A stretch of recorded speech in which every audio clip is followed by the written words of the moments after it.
I'm a dental hygienist, so my whole day is basically just that high-pitched whine of the ultrasonic scaler. By 3 o'clock, it's like the sound is just stuck right behind my eyes. I spend 6 hours a day scraping plaque off people's teeth, people who usually forget my name the second they sit down. They'll be like, Addie? Addison? Right, all muffled because they've got those plastic retractors in their mouths. I don't really mind it. In the clinic, it's simple. I'm just the lady in the teal scrubs making sure your gums don't bleed. The drive home is just a slow crawl through the suburbs. Every street looks exactly like the one before it. I live in one of those neighborhoods with a really annoying HOA. Like, if your grass grows a quarter inch too long, or you leave your trash cans out past Tuesday, you get a polite little letter in the mail. I don't know, I think it was a Wednesday, maybe Thursday. The garbage trucks always come at weird times. But I remember thinking that the whole beige vibe of the houses was just getting to me. Everything is just so curated. When I pulled into the driveway, it was one of those humid, Chicago summer days where the air just clings to everything. I sat in the car for a few minutes, just letting the axle blow lukewarm air on my face. Inside, Mark was probably in his office on a Zoom call with someone in London or New York, talking about synergistic growth or whatever. He actually uses words like that with me. He doesn't just ask what's for dinner, he asks about the plan for the evening. I walked in through the mudroom and kicked off my clogs. The house was quiet, just the sound of the central air. I did the usual stuff, unloaded the dishwasher, sorted the mail, checked the fridge. I found some romaine lettuce that had basically turned into slime, so I tossed it. Then I went to the kitchen to find staples for my label maker.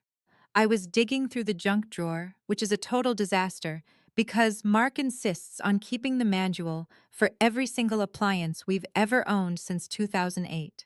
We literally have a manual for a toaster that exploded 5 years ago. I had to move a pile of dead batteries and some rusted Allen wrenches just to see the bottom of the drawer. It's honestly so frustrating that some people can't just throw away useless pieces of plastic.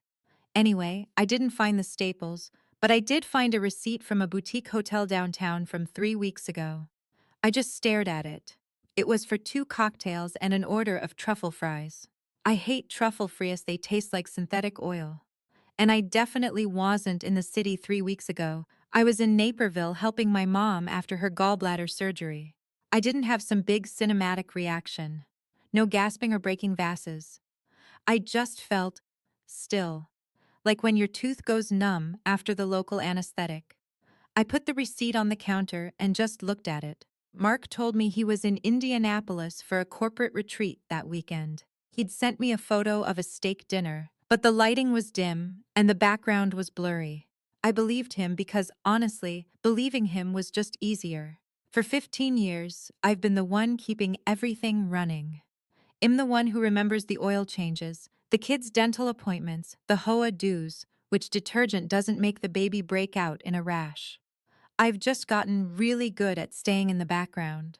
If you look at our family photos, I'm usually the one taking the picture or standing off to the side, making sure everyone else is centered. I guess I just became so efficient at managing the background that Mark forgot I actually had my own thoughts. I walked toward his office and the door was open a crack. I could hear him laughing, that loud fake bark he uses when he's trying to impress people. I didn't go in. I stood there for a minute in the hallway, listening to him. It hit me that I hadn't had a real conversation with my husband in months. We talk about the 401k, soccer schedules, the leaky faucet in the guest bath. Everything except the fact that we're basically strangers sharing a mortgage. I went back to the kitchen and picked up the receipt. I suddenly wanted to find more. Not even for proof, really, because I already had the receipt, but I just wanted to see how far it went. I wanted to know how much of my life was just a lie. I waited until he finally came out of his office around 6:30. He looked frazzled and was rubbing his temples. He didn't even look at me as he walked past to get some water. He just said, "Rough day. The London team is completely incompetent, like I was just a recording device for his complaints." "I found a receipt," I said. He didn't even turn around. "For what?" "A hotel downtown. 3 weeks ago," he stopped, glass halfway to his mouth. He didn't jump or stutter. He just slowly turned his head and looked at me with this look of mild annoyance, like I was a dog barking at nothing. Oh, that was a client thing, Addie. I had to host a dinner. I forgot to mention it. You said you were in Indy, I said. My voice sounded flat. I flew back for one night. It was a whirlwind. Why are you bringing this up now? I'm exhausted. He just walked away and left the glass on the counter. No apology, no details. He just dismissed it. I watched him go up the stairs, shoulders squared, totally unbothered that his story didn't actually make sense. I stayed in the kitchen for a long time. I started cleaning the counters, scrubbing this dried spot of tomato sauce that had been there since lunch. I just kept scrubbing until the granite shone. Later that night, while he was in the shower, I went into his closet. I don't usually go in there, it's his space, smells like cedar and expensive cologne. I started with the dress shoes, then checked the pockets of his winter coats. Nothing but some linty quarters and an old peppermint. But then I noticed a loose floorboard under the shelving unit, tucked behind some trousers. I just saw a sliver of black plastic peeking through the gap. I knelt on the carpet, the fabric was scratching my knees and reached down. I felt something cold and hard. I grabbed the edge and pulled it out. It was a small locking jewelry box from a drugstore. It wasn't even locked. I opened it, and inside was a second phone, a stack of notes on hotel stationery, and a gold necklace I'd never seen before. I didn't recognize the handwriting at first, but as I read, it started to blur. The notes weren't just romantic, they were plans. Detailed plans for a future that didn't include me, the kids, or this beige house. I just sat there on the closet floor, holding the phone, listening to the shower running upstairs. I didn't cry. I just felt this weird clicking sensation in my head, like a joint finally popping back into place. I closed the box and slid it back under the floorboard, exactly where I found it. I stood up, brushed the dust off my leggings, and walked out. I didn't know what I was going to do yet, but I just felt awake. The next morning started exactly like every other Tuesday. I woke up at 6 a.m., the room still gray and chilly, and I went through the motions. I made the coffee, packed the kids' lunches, turkey sandwiches on whole wheat, an apple, and a bag of baby carrots, and waited for the house to wake up. Mark came downstairs at 7:15, wearing a crisp white shirt and those expensive Italian loafers he loves. He didn't look like a man who had a second phone hidden under a floorboard. He looked like a man who was concerned about his 401k and the upcoming HOA meeting about the neighborhood's new fence guidelines. He kissed my cheek, a quick, dry peck that felt more like a habit than an affection. "Morning, Addie. You seem quiet," he said, pouring himself a cup of coffee. I didn't answer immediately. I just watched him. I was thinking about the necklace in that little plastic box. I wondered who wore it, if they liked the same things I did, or if they were just another part of the synergistic growth he was so fond of. "I've been thinking about the receipt," I said. My voice was steady, which surprised me. Mark sighed, a long, theatrical sound that suggested I was being an inconvenience. He leaned against the granite countertop, the same one I had scrubbed until it shone the night before. "Addie, we already talked about this. It was a client dinner. I told you it was a whirlwind trip. Why are you still looping on this? It's honestly a bit concerning that you're this preoccupied with a piece of paper. You said you were in Indianapolis," I reminded him. I flew back for a few hours. I didn't think it was necessary to give you a flight-by-flight itinerary of my business trip. I'm the primary earner here. I handle the logistics so you don't have to worry about them. That's how this works." The way he said "how this works" felt like a slap. It was a reminder that in his mind there was a hierarchy. He provided the lifestyle, the house in the suburbs, the kids' private soccer league, the Target runs, where I didn't have to look at the prices, and in exchange, I was supposed to be the stable, unquestioning foundation. I was the one who managed the chaos of their lives so he could be the star of his own. "I don't think it's concerning that I'm asking questions," I said. "I think it's concerning that your stories don't match." Mark stopped drinking his coffee. He looked at me, really looked at me, and his expression shifted from annoyance to a kind of pity. It was the look a doctor gives a patient with a terminal diagnosis, sympathetic, but detached. "Addie, are you feeling okay? You've been acting off." Maybe it's the stress at the clinic. I know you've been complaining about the workload. Maybe you're just projecting some of that anxiety onto me. He was doing it. He was taking my observation and turning it into a symptom of a mental breakdown. It was a smooth transition, almost professional. If I hadn't seen the jewelry box, I might have actually wondered if I was just tired. I might have apologized for being emotional. "I'm fine, Mark," I said. "I think you should take a mental health day," he suggested, his voice dripping with a faux kindness that made my skin crawl. "Just stay home, maybe go to that spa you like in Naperville. Get some perspective. You're starting to sound a bit paranoid, and it's not a good look." He checked his watch, decided the conversation was over, and walked out the door. I heard the garage door rumble shut, the sound echoing through the quiet house. I stood there for a minute. I just looked at the coffee pot and realized I'd forgotten to turn it off. I spent the rest of the morning in a daze.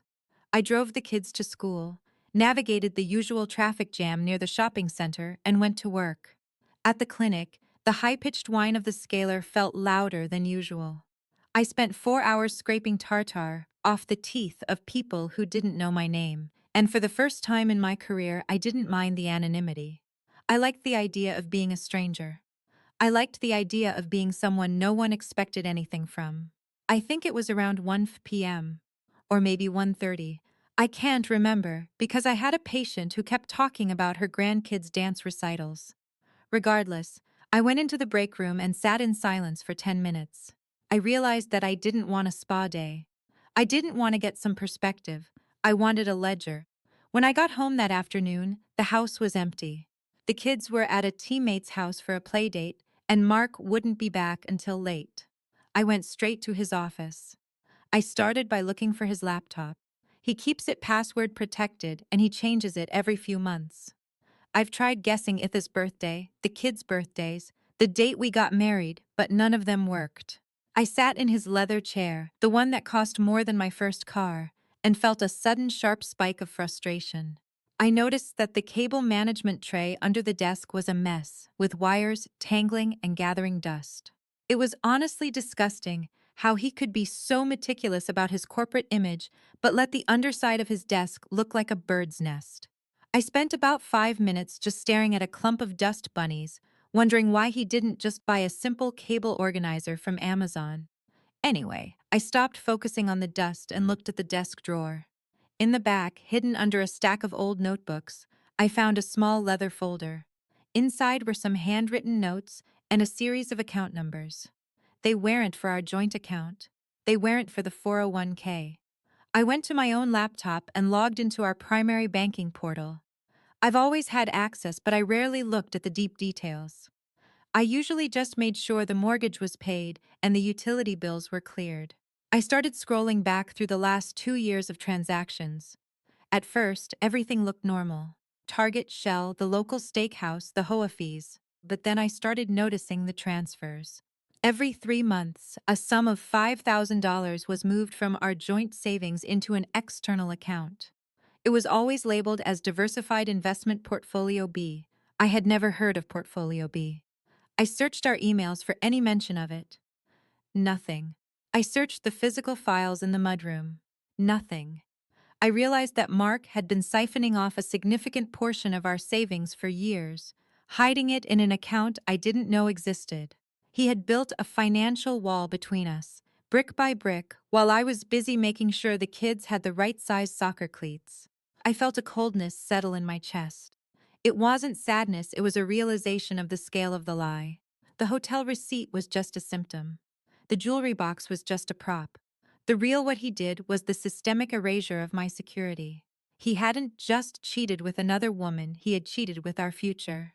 He had created a safety net for himself or for someone else while leaving me to hold the bag for everything else. I spent the next few hours digging. I found a recurring payment to a property management company in a different part of the state. I tracked the address. It was a condo, a small modern place with a view of a lake. It wasn't listed in any of our assets.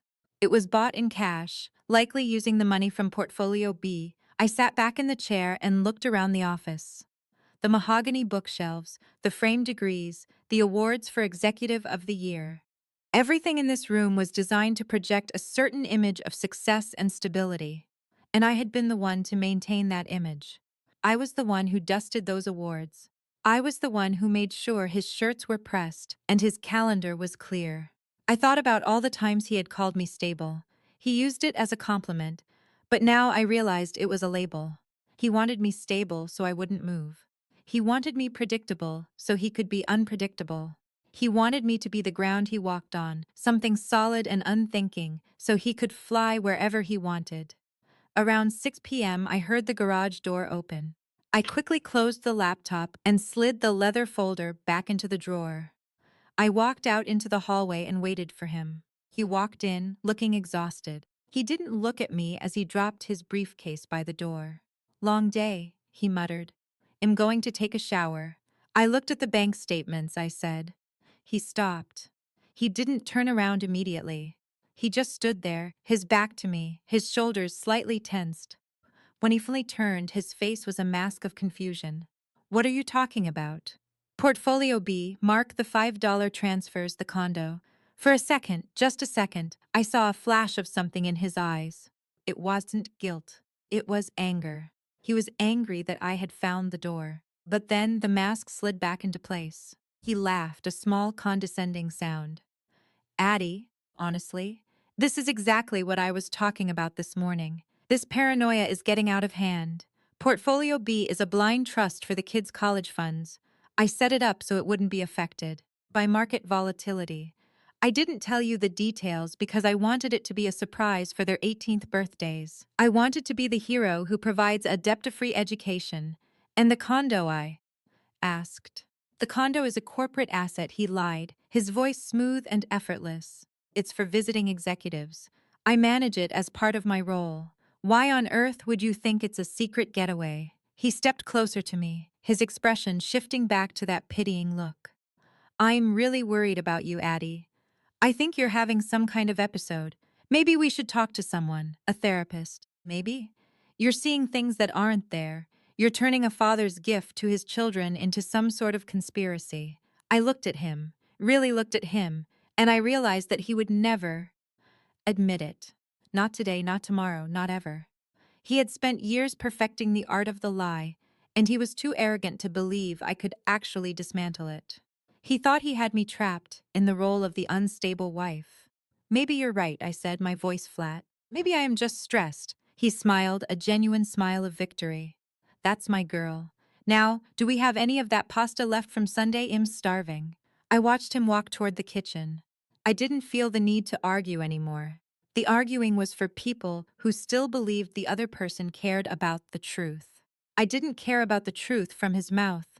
I had the truth in the leather folder and the bank statements. I went into the kitchen and started heating up the pasta. As I stirred the noodles, I noticed a small crack in the plastic handle of the pot. It was just a tiny fissure, barely visible, but I knew that eventually the handle would just snap off. It was only a matter of time. I served him his dinner, and we sat in silence, the only sound being the clink of forks against porcelain. He talked about his day, about the incompetence of the London team, and about the new guidelines for the neighborhood's mailboxes. I just nodded and listened. I felt a strange sense of calm, a quiet rage that was no longer screaming but humming. I wasn't the ground anymore.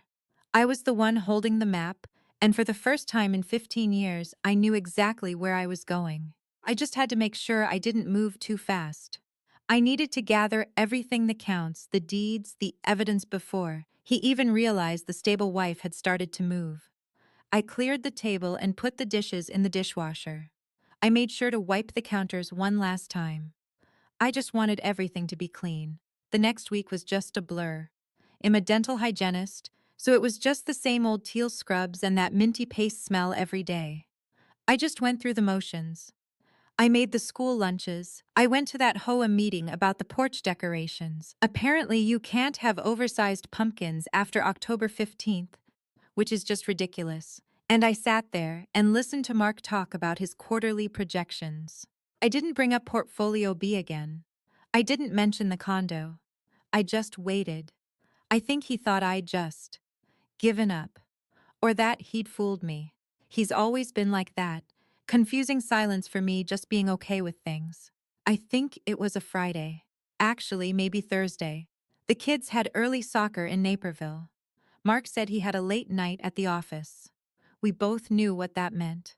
He probably texted me that he was stuck in a meeting while he was already halfway to the condo. I still had that second phone under the floorboard in the closet. I honestly thought about just tossing it in the trash a few times. Like, just forget the whole thing. But I couldn't. I just needed to know who she was. I pulled it out. It was one of those cheap phones you buy at a drugstore. I tried his birthday, nothing. The kids' birthdays, nothing. Then I tried our anniversary. It worked. I didn't even feel a rush of adrenaline. I just felt tired. I started reading the messages. There were hundreds of them. And it wasn't even just the I miss you stuff.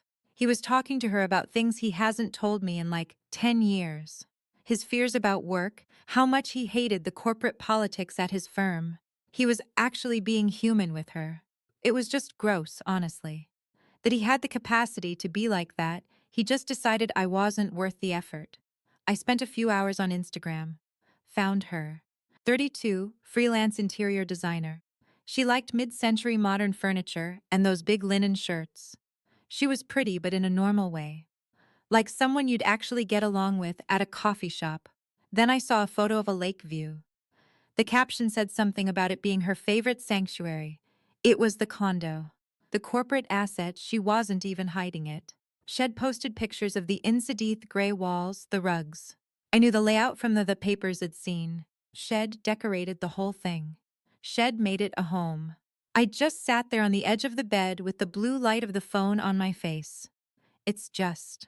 He built this whole other version of our life. But without the boring stuff. No soccer practice. No fighting about the HOA or the kids' dental insurance.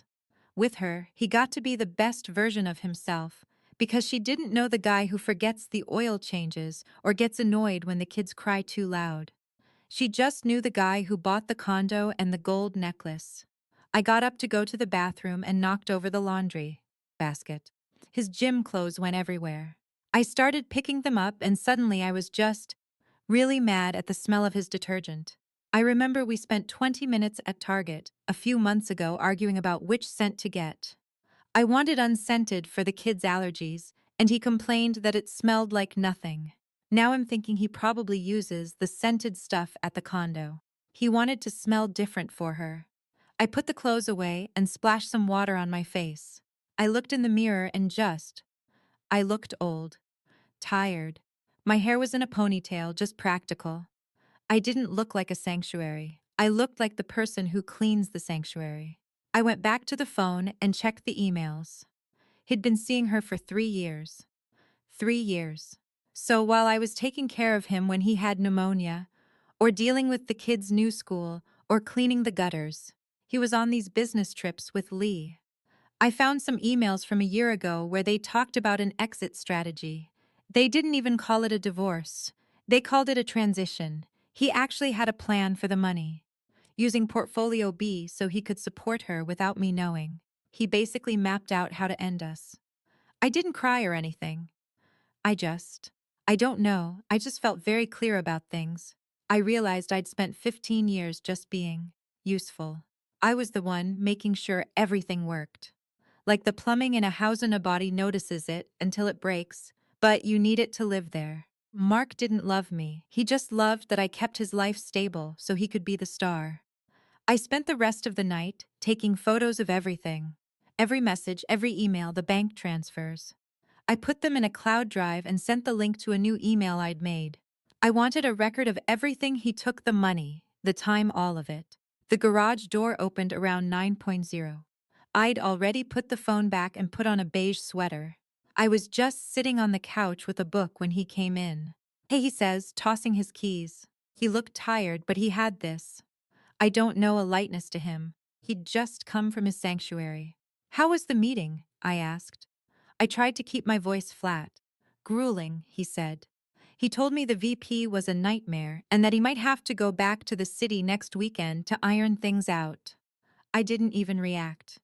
I just told him the kids wanted him there for the championship game. He looked guilty for a second, but then he just said he'd try to make it for the second half. Sure, I said. Want dinner, or did you eat at the office? I already ate. I'm just gonna jump in the shower. I watched him go upstairs. Usually ask about his day or tell him something weird. A coworker said at the clinic, but I just didn't. I looked at the book in my lap, some thriller I bought at the airport months ago, and realized I didn't even remember what was happening in the story. I closed the book and went to the kitchen to organize the pantry. I spent like an hour just alphabetizing the soup and pasta. I don't know why, it just kept my hands busy. I found a can of cream of mushroom soup that was 6 months expired. I just stared at it for a while. I guess it felt like everything else in the house: the paint, the furniture, the marriage. It had all just gone bad. I threw it out and wiped the shelf. The next morning, I drove to this little office park on the edge of town. I had an appointment with a lawyer a friend told me about. A woman who was supposedly aggressive with high-asset divorces. The office smelled like old paper and burnt coffee. The lawyer was in her 60s, sharp glasses, old blazer. She didn't waste time. She looked at the Portfolio B transfers and the transition emails. He's been sloppy, she told me. He thinks he's smarter than the system, but he left a trail. This isn't just cheating, Addison, it's financial fraud. He's siphoning marital assets into a separate entity. In this state, that works heavily in your favor. I don't just want the money, I said. She asked me what I wanted then. I told her I wanted him to feel like the floor was disappearing. I wanted him to realize that the stability he relied on was the only thing keeping him up. She smiled, not a nice smile, just a professional one. She told me to stay quiet. No fights, no hints. Just let him keep thinking I'm the stable one, so he'll keep exposing himself. I left and drove back. I stopped at Target on the way.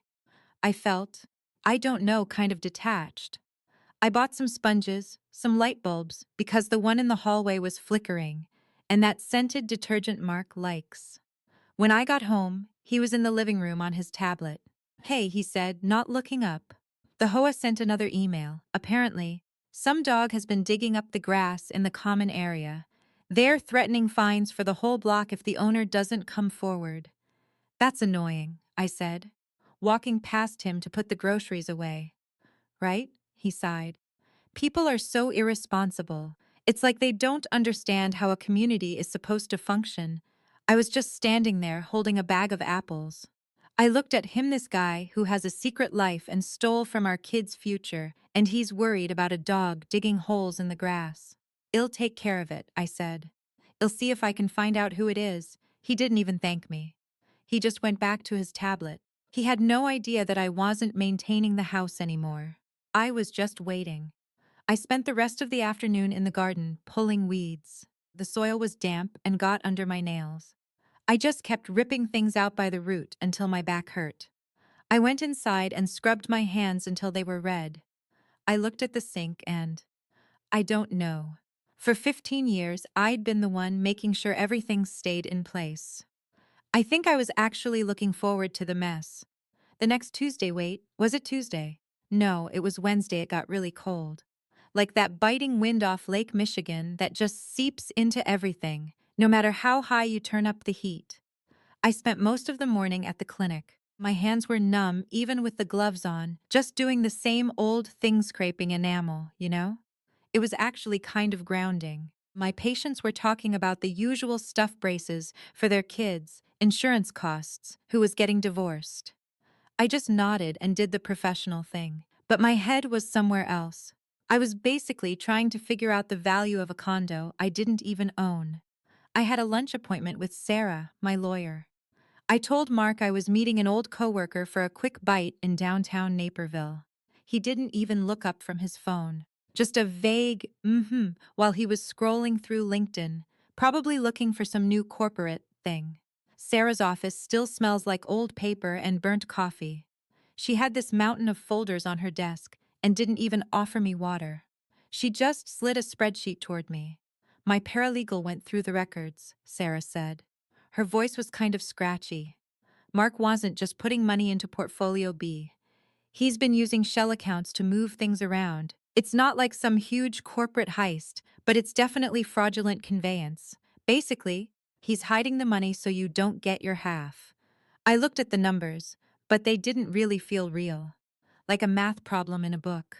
My left toe was cramping inside my shoe, a sharp, annoying pinch that made me want to kick the heel off right there on her beige carpet. I'd worn these flats for 3 years and the arch support had completely vanished. I spent a few seconds just wiggling my toes, trying to find some relief while Sarah kept talking. I wasn't even angry, I was just tired. I just kept thinking about how many hours he spent in his office moving these numbers around to make sure nothing looked suspicious. He treated our marriage like some business deal he was trying to exit. I asked her what the next move was. "We wait," she said. "If you confront him now, hell, just move the money again or put the condo in a trust. We need him to feel safe. He needs to think you're still the same wife who handles the laundry and the soccer schedules. The more relaxed he is, the more hell mess up." "How long?" I asked. "A few weeks, maybe a month. I want a full forensic audit of his business expenses. If he's using company money for that condo or for whoever she is, that's a different story. That puts his license at risk. That's our leverage." I left there feeling like a spy or something. The drive home was gray, and the traffic was just sluggish. I found myself staring at the bumper of a silver minivan with a baby on board sticker. I just wondered if that woman had any idea what was going on in her own house. Like maybe every street in the suburbs is just a bunch of nice lawns hiding a bunch of secrets. The house was quiet when I got back. Kids were at tutoring, Mark was still at work. I went to start dinner but saw a pile of mail on the counter. There was this notice from the HOA about changing the trash pickup schedule. I just stared at it for a while. It was so boring. Like, the world is just keeping on, trash is still being picked up on Thursdays, the neighbors are arguing about hedges, and my whole life is basically falling apart. I decided to look through the files in the mudroom. I think it was around 4.0, or maybe 4:15. I don't remember because I noticed a leak under the kitchen sink. I spent about 15 minutes trying to tighten a valve with a wrench that didn't even fit, getting water all over my slippers. I almost screamed at the pipe. The slippers were those expensive wool ones, and now they had these ugly dark water stains that probably wouldn't come out. I eventually just shoved a towel under it and gave up. Anyway, I went back to the mudroom and dug through the old tax returns. I found a folder from 3 years Agarite when he started seeing Lee. I started comparing the bonuses he reported to what actually went into our joint account. There was a gap. A big one. He'd been telling me he made less while putting the extra into those hidden accounts. He wasn't just stealing from our savings, he'd been lying about his income for years. I just sat there on the floor, leaning against the cold wall. I thought about how I'd scaled back my hours at the clinic because he wanted the kids to have a present mother. I did everything, the social calendar, the gifts, the dinners, just so he could focus on his career. I basically ran his whole life so he could go play executive, and he used that as cover to build a separate life. Then I heard the garage door open.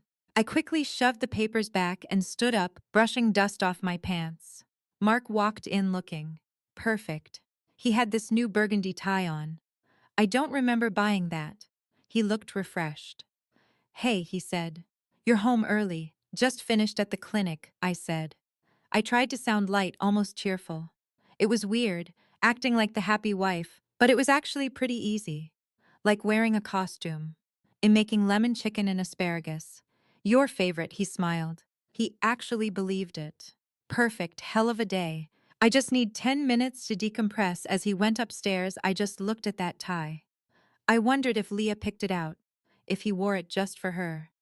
I didn't want to cry. I didn't even want to fight. I just wanted to see his face when this all finally hit him. The next few days were just weird.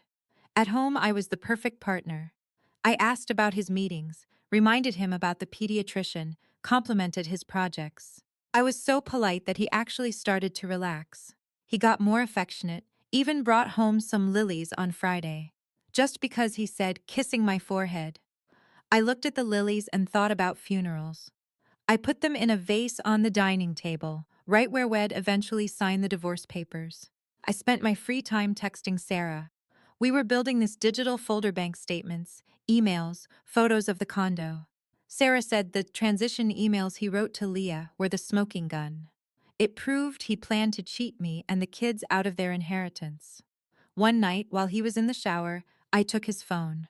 It figured out his passcode weeks ago. It was the date of the first house he ever bought, before me. He thought he was being clever.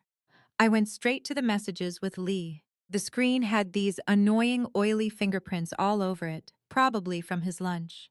I tried to wipe them off with my sleeve, but it just smeared the grease around, making the text blurry. I hate how some people just don't clean their screens. They were planning a trip to Mexico in November. The escape, she called it. They'd already booked a villa in Tulum using a credit card I didn't know existed. It didn't even hurt this time. I was just curious. I wondered how much he was spending on her. If she knew the money was coming out of the kids' college funds. Or maybe she didn't care. Maybe I was just the assistant who kept the house running while they lived their real lives. I put the phone back. I went into the bedroom and started folding his laundry. I spent a long time smoothing out the wrinkles in his shirts. I realized that for 15 years, Heidi treated him like he was fragile, like he needed to be protected from any kind of failure. I decided it was his turn to feel some discomfort. On Saturday, we had a few couples over, people we'd known for a decade. We were in the living room drinking Chardonnay, talking about HOA guidelines. Mark was in his element, holding court, talking about the market. Addie is the real rock of the family, he told everyone, putting his arm around me. I don't know how she does it. She keeps everything running like a Swiss watch'd be lost without her. Everyone smiled and nodded. His arm felt like a lead pipe on my shoulder. I just smiled back and thanked them. I played the part so well I almost believed it myself. But inside I was just counting. Counting the minutes until the audit was done. Counting the money he took. Counting the wasted years. After everyone left, Mark was humming, looking really pleased with himself. He went to get more wine. Great night, he said. I think the Millers are finally on board with the new fence. I'm glad, I said, looking out at the backyard. Important that everyone is on the same page, he laughed. You're so focused on the details, Addie. That's why I love you. I didn't say anything. I just watched a leaf fall from the tree and land on the wet grass. Monday, I went back to the clinic. I had this one patient, an older man who refused to floss and complained about the cost of every single filling. Usually I'm patient with him, but today I was just short. I was cold. I just wanted him out of the chair. My coworker, Chloe, noticed. You okay, Addison? You seem different, more focused. I'm fine, Chloe, I said, looking at the chart. I'm just tired of the noise. I realized I was losing my patience for everything. The small talk, the pretending. I felt like a stranger to myself, but I didn't mind. The woman who apologized for taking up space was just gone. During my lunch break, I sat in my car and saw a text from Sarah. Audit is complete. We have everything. Move whenever you're ready. I didn't reply. I just sat there in the parking lot. I thought about the Kidston and 12. They love him. They see the dad who takes them to soccer and buys them gadgets. They don't see the secret accounts and the other woman. I felt some guilt, but I knew it was necessary. They deserved to know, even if it hurt. They deserved a mother who wasn't a ghost in her own house. I stopped at a bakery on the way home and bought a dozen fancy cupcakes with the gold sprinkles. I remembered our anniversary was next week, or the date we called our anniversary anyway. When I walked in, Mark was in his office. He came out looking surprised. Cupcakes? What's the occasion? Just felt like it, I said. Thought we could have some with the kids after dinner. He looked at me, and for a second, I saw him get suspicious. He paused, just looking at my face. Are you okay, Addie? You've been very nice lately, almost too nice. I just laughed. I'm in a good mood, Mark. Why is that so hard to believe? He relaxed immediately. He was so sure I was predictable that he couldn't even see ID changed. He took a cupcake and bit into it. Well, I'm not complaining, he said. I watched him eat with gold sprinkles on his lip. I felt a strange kind of peace. The trap was set. The legal stuff was ready. Now it was just about the timing. I went upstairs and sat on the edge of my daughter's bed. She was doing homework, chewing on her pensila habit she got from me. Everything okay, Mom? She asked. Yeah, honey, I said. Everything is going to be just fine. I kissed her forehead and walked out. I looked at the family portrait in the hallway. We looked happy. The gold standard of suburbia. I wanted to rip it into pieces, but I stopped myself. I wanted him to see it one last time. That night, I lay in bed listening to him breathe. He was already asleep, probably dreaming about his escape. I lay awake, staring at the ceiling. I thought about the leak under the sink, that I'd covered with a towel. I thought about some expired soup in the pantry. I thought about that burgundy tie. Everything was leaking. Everything was expired. The foundation was gone and he was just sleeping, thinking the roof was fine. I imagined handing him the papers. His face when he realized Portfolio B wasn't a secret. The shock when he found out the stable wife had spent a month planning this. I didn't feel a rush or anything. Just a cold, quiet clarity. I rolled over and went to sleep. I woke up at 6 a.m. like every other Tuesday. I made the coffee and packed the kids' lunches turkey sandwiches on wheat and apple baby carrots. I did it all with a smile, knowing it was the last time I'd ever do it for him. I just put the dishes away and waited for the house to wake up.